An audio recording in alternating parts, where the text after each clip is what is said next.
gente, essa aqui é mais uma análise literária dessa vez sobre esse livro maravilhoso que é Fahrenheit 451, muito famoso, tão parecido com 1984, mais ou menos na mesma época, foi escrito por Ray Bradbury, lá por 1953, e tem então muita relação com o livro 1984, que eu fiz uma análise há pouco tempo, pela mesma questão de questionamentos, da temática, da própria ambientalização da história. Nesse livro, se você observar na capa, o que vocês vão perceber é um bombeiro. Por quê? Porque nessa sociedade fictícia que é criada pelo Ray, os bombeiros não apagam mais incêndios. Na realidade, eles que criam os incêndios. E como assim criar os incêndios? Eles não criam assim uns incêndios igual aqueles maníacos que saem botando fogo nas coisas. Eles criavam incêndios a partir de denúncias de livros nas casas das pessoas. Então, nessa sociedade, era proibido as pessoas terem livros em casa, independente do tipo que fosse. Então, era uma sociedade extremamente alienada. Então, qualquer denúncia que fosse feita que alguém tivesse um livro, os próprios vizinhos se denunciavam, eram chamados os bombeiros, e os bombeiros iam lá com lança-chamas e coisas do tipo, e botavam fogo na casa inteira, e prendiam as pessoas. Então essa história ela é passada através de uma narrativa na primeira pessoa, na qual o personagem principal, que é Guy Montag, que seria então um bombeiro, ele conta um pouco da vida dele, como aquilo incomodava, era uma vida angustiante. A mulher dele passava o dia todo com a família, entre aspas, que eram o quê? Diversas telas de um programa de televisão na qual ela interagia o dia todo, e para ela aquilo era a vida dela. E ele se sentia muito incomodado com isso, sobretudo quando ele encontrou uma vizinha nova, que era uma adolescente, uma jovem, chamada Clarice, que começou a indagar ele sobre diversos assuntos, sobretudo quando ela descobriu que ele era um bombeiro, ele começou a pedir o porquê que ele fazia aquilo, o que levou ele a se tornar um bombeiro. E ele mesmo ele ficou muito irritado com aquelas questões, porque ele nunca havia se perguntado sobre isso. E ele começou então a maquinar na cabeça dele todas essas perguntas e se questionar o porquê ele fazia aquilo e o que levava ele a fazer aquilo. Até que chega um momento em que Clarice desaparece. E fica imaginando que ela foi então denunciada, ela foi perseguida, alguma coisa do tipo, porque ela sabia muito. Ela claramente era uma pessoa que provavelmente tinha livros em casa, certo? E chega alguns momentos em que ele resolve o quê? Em ocorrências que ele ia pegar e botar fogo na casa de pessoas que tinham livros, ele roubava livros e levava para casa. Não para ler eles necessariamente, mas simplesmente pelo prazer de ver aquilo que era proibido e ter aquilo então com ele.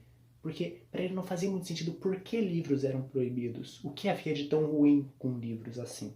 Então ele pegava livros aleatórios, escondia no meio das roupas dele quando ele ia queimar a casa das pessoas e guardava escondido em casa, em um cômodo. Nesse livro você tinha toda essa questão da alienização da população em meio a uma situação de guerra, que era o caso do ambiente em que se passava essa ficção, a qual os livros eram perseguidos por gerarem reflexões. Então, em alguns momentos do livro, no final do livro, não vou dar spoilers, mas então é chegada ao momento em que ele encontra professores universitários ou coisa do tipo, e ele percebe que a sociedade mais ilustrada se desenvolveu de maneira a, em vez de ter os livros fisicamente, eles tinham livros que não pudessem ser queimados. Eles guardavam cada pessoa um livro na própria cabeça, na própria mente. Então eles se referiam uns aos outros com o nome do livro que a pessoa sabia, para eles poderem então transmitir o conhecimento de maneira oral, como eram feito milhares de anos atrás, antes da invenção da escrita ou coisas do tipo.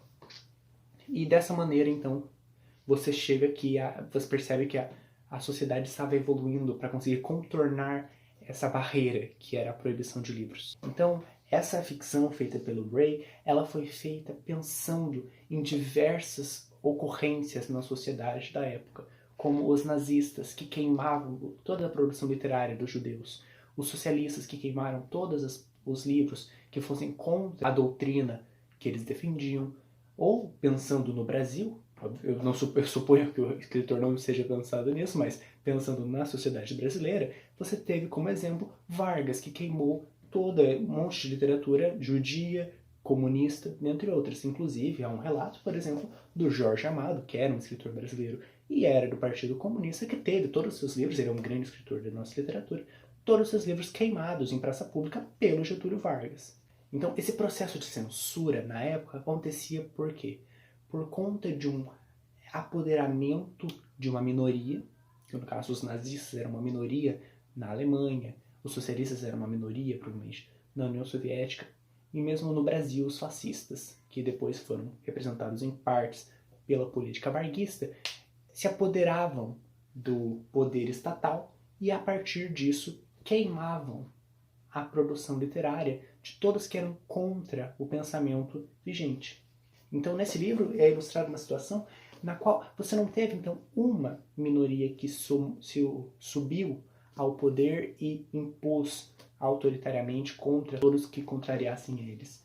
Pelo contrário, o autor diz que nessa sociedade as minorias, cada uma, acendeu o pavio e retiraram então parágrafos, retiraram livros de circulação daquilo que não lhe era agradável. Então você tem exemplos. Ele cita nominalmente, por exemplo, evangélicos foram e retiraram todos os livros que não agradavam a eles, os republicanos retiraram todos os livros que não agradavam a eles, e assim por diante você teve cada minoria apagando e proibindo acesso a informações que não lhe eram convenientes ou que não lhe eram aceitáveis. Então, pensando por outra forma, é uma crítica à intolerância. Mas não uma intolerância, digamos que majoritária, tipo, todo mundo tem intolerância contra aquele grupo. Não, uma intolerância que vinha de pequenos grupos, mas que, somados, então, todas as intolerâncias, você tinha uma sociedade na qual o seu vizinho denunciava você por ter livros. Porque as pessoas pararam, então, de simplesmente verem aquele livro pelo conteúdo dele e serem contra, então, aquele livro porque tinha um conteúdo que não lhe convinha, a simplesmente abominarem qualquer tipo de leitura, qualquer tipo de livro. Porque os livros se tornaram o quê? Um antro de informações perigosas, independente de qual minoria você pertencesse. Então, de certa forma, esse livro, que embora seja do século passado, é super atual e super famoso, ele é uma produção contra a censura. É um livro mostrando como seria um mundo no qual a censura fosse algo cultural e não apenas governamental. Por fim, vale ressaltar o nome Fahrenheit 451, ele leva esse nome porque essa escala de temperatura, aqui no Brasil nós usamos a escala de graus Celsius, mas nessa escala de temperatura utilizada nos Estados Unidos, é a temperatura que papel pega fogo. Então, ele é o quê? O título diz muito sobre o que acontece no livro, que é o quê? A queima de livros, certo? Por isso que eu recomendo muito a leitura desse livro, ele tem apenas umas 200 páginas, super rápido de ler, eu li em torno de uma semana.